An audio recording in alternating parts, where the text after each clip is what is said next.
Welcome sa DRS 2.0. Fresh at nagbabagang happenings ba ang hanap mo? Mga padabarkads man yan o mga trending topics? Pwes, sagutin natin yan. Kaya naman isubscribe nyo na ang ating channel para sa mga nagbabagang balita everyday.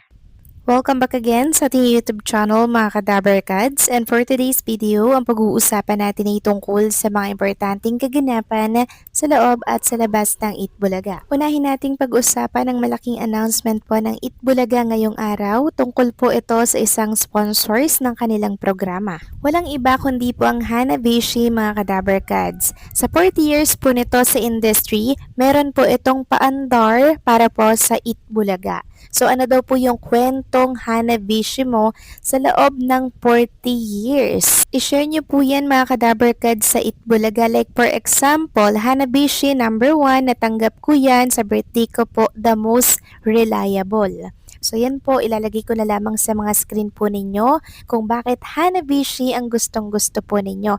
And syempre may naghihintay po na papremyo dyan. Abangan nyo daw yan mga Kadabarkads. At paano makasali?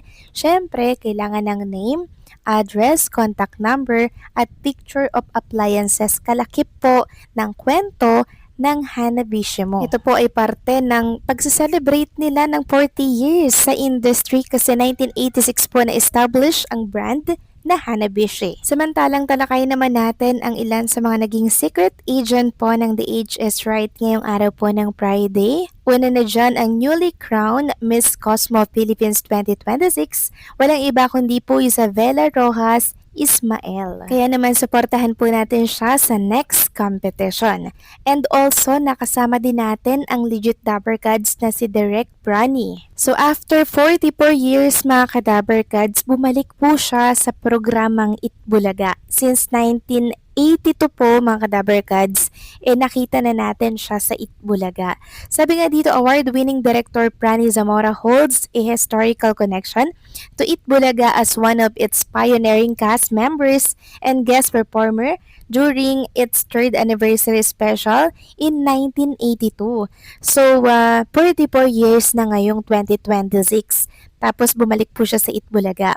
Sabi nga dito, over decades, his professional career has evolved primarily into a celebrated live entertainment award show and musical theater director rather than a regular television sequence director for the daily noontime show. While he does not direct the daily live broadcast of Itbulaga, Franny Zamora continues to interact with the show and its hosts, the TBJ trio Tito Vic and Joey.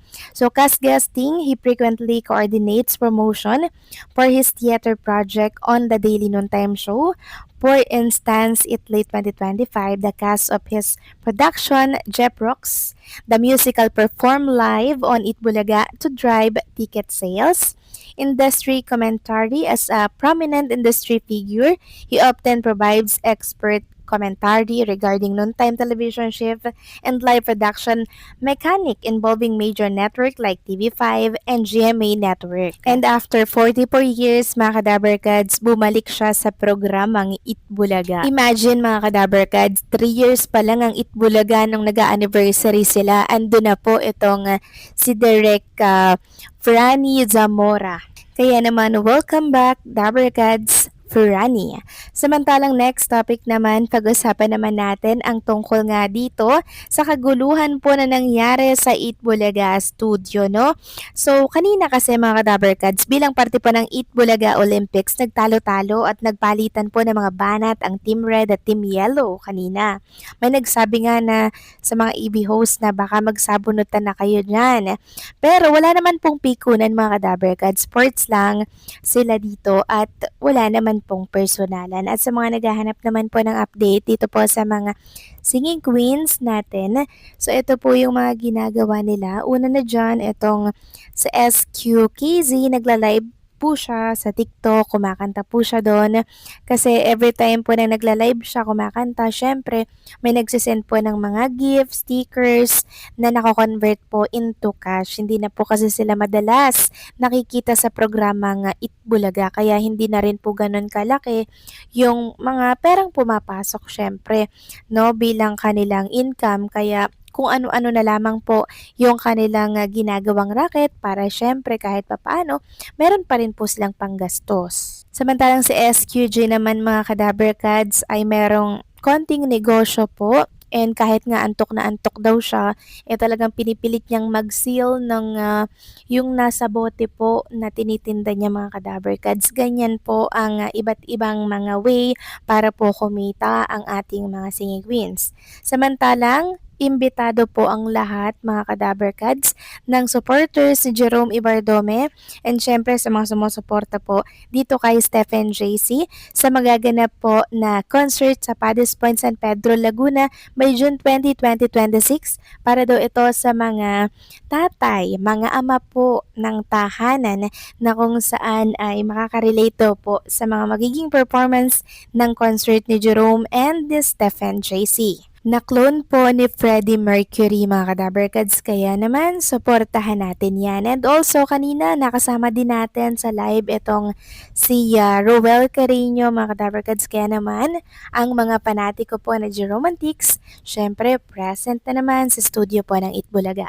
Samantalang pinapaimbestigahan na po ni Tito Soto kung sino daw po yung mga nambato sa kanya ng bottled of water sa kanyang kotseng sinasakyan.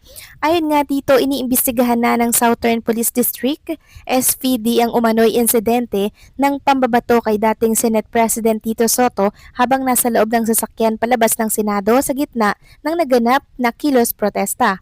Ayon sa SPD, kinikilala nila ang mga sentimiento kaugnay ng hindi maayos na asal ng ilang nagprotesta at ang hindi kanais-nais na nangyari sa loob ng Senado.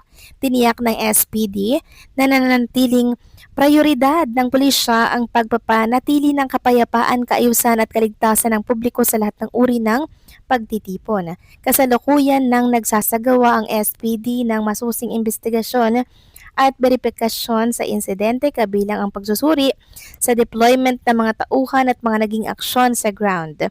Muling paalala ng ahensya sa publiko na pairali ng disiplina at respeto sa mga public assembly habang pinangangalagaan ang karapatang magpahayag sa mapayapang paraan. So grabe po talaga yung galit, inis ng mga taong nasa labas po ng Senado ng oras na yon mga Kadaberkads, kaya marahil hindi po nila napigilan ang kanilang mga sarili kaya pinagbabato na lang at pinagmumura po nila itong si Tito Soto habang siya po ay lula ng kanyang sinasakyan. Kaya naman sobrang disappointed po niyan si Tito Soto mga Kadaberkads. And dahil nga po sa kaguluhang yan na nangyayari po sa ating bansa mga Kadaberkads, noon pa man tila baga gusto na pong mag-quit at di na po tumakbo pa itong si Tito Soto sa mga susunod po na eleksyon. So kayo ba, anong masasabi ninyo dito? Please comment down below.